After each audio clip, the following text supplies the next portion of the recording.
2024 Mercedes-Benz E-Klasse First Drive Review, a subtly sublime sedan.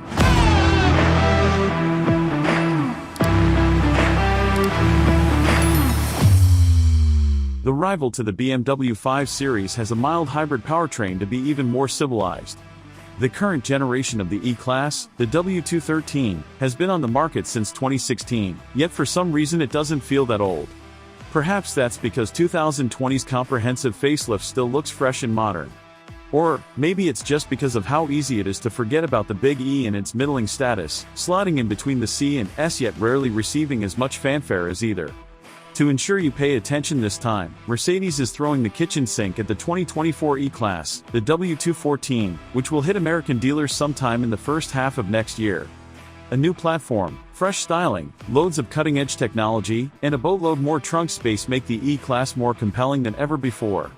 Let's start with that new platform, which is about a half-inch longer than before, gaining half an inch in height and 0.3 inches in width as well.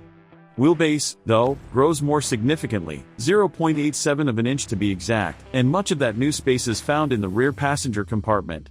The rear seats still aren't exactly overflowing with legroom, but there is still at least a lofty amount of headroom.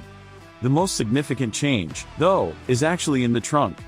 The outgoing E-Klasse offers a paltry 13.1 cubic feet of trunk space, which is smaller than the old Toyota Yaris sedan, for comparison's sake. For the 2024 E-Klasse, that jumps up to 19.0 cubic feet.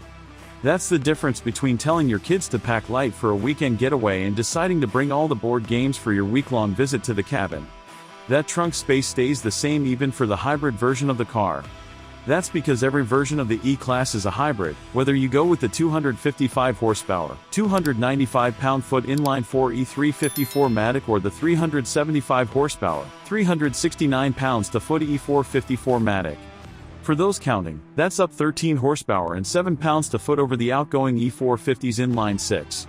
Neither are plug-ins, and Mercedes-Benz isn't quoting any efficiency figures just yet, but the 48-volt mild hybrid system in the 2023 E454 Matic does 23 miles per gallon city, 30 highway, so expect something in that ballpark again. While I can't cite efficiency figures, I can at least tell you about how that system drives. Though turbocharged, the E450 doesn't suffer from much in the way of lag. If anything, it's a little too eager to get going.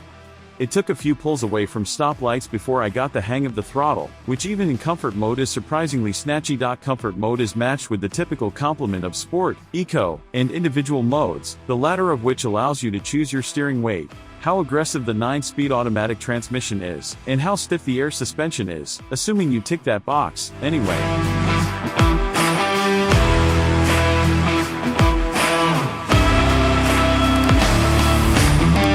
Go for the air suspension and Mercedes throws in rear steering, available on the E-Klasse for the first time. This adds 4.5 degrees of steering to the rear, cutting a full 3 feet from the turning circle of what is an increasingly lengthy sedan. It also adds a fair bit of hustle through the corners, but even in E450 trim that's not really what the E-Klasse is about. At least, not until the inevitable AMG flavor. More important is the ride quality, which is impressive. The car presented a pleasant poise through the hairpin bends leading up and out of Vienna during the global launch for the car. But, when the road turned to cobblestones for the last few miles of the climb, toggling from sport over to comfort delivered a remarkably compliant ride. On the highway at speed the car is smooth as can be. That comfort continues through to the interior. The old E-Klasse was no slouch in this department and the new one doesn't disappoint either. Materials and fit and finish are excellent, as is the feel of the open pore wood you can opt to splay across the transmission tunnel and dashboard. There's good isolation from the outside world, too, the E-Klasse not quite delivering EQS levels of serenity at speed, but clearly Mercedes engineers have picked up a trick or two from their electrification efforts. If there's a fault here, it's that the inline-6 is perhaps a little too quiet when pressed. Thankfully, technology has a solution. Welcome to what Mercedes-Benz calls progressive sport sound, the kind of technology we've seen on the company's EQ-branded EVs, now available on something with internal combustion. With a few taps and bucks, you can enable a fake engine noise that instantly turns that finely balanced inline-6 into something with a lot more displacement.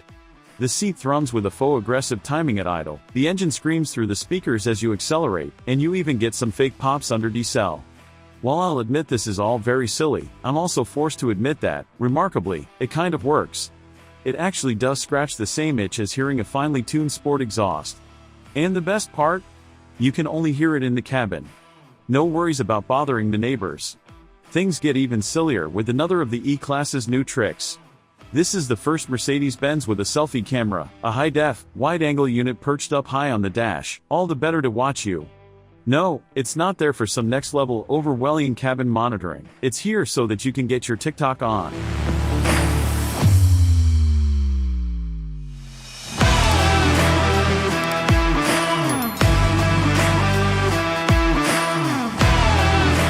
Seriously, this is the first car in the world with integrated TikTok.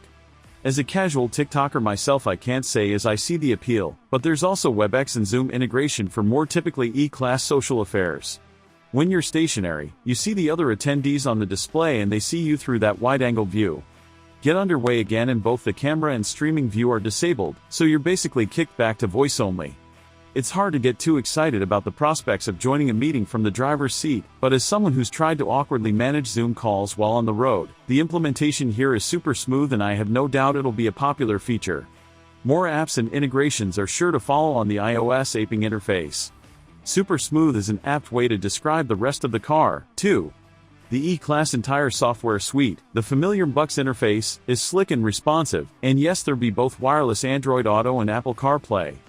That all runs on a new, dual-screen setup that Mercedes calls Super Screen. Stepping down from the hyperscreen of the EQS by using LCDs instead of OLED for the dual 12.3-inch displays and central 14.3-inch display, and by not integrating the gauge cluster into the package. The updated advanced driver assist system is also smooth, adding a new active lane change system that automatically overtakes cars on the highway.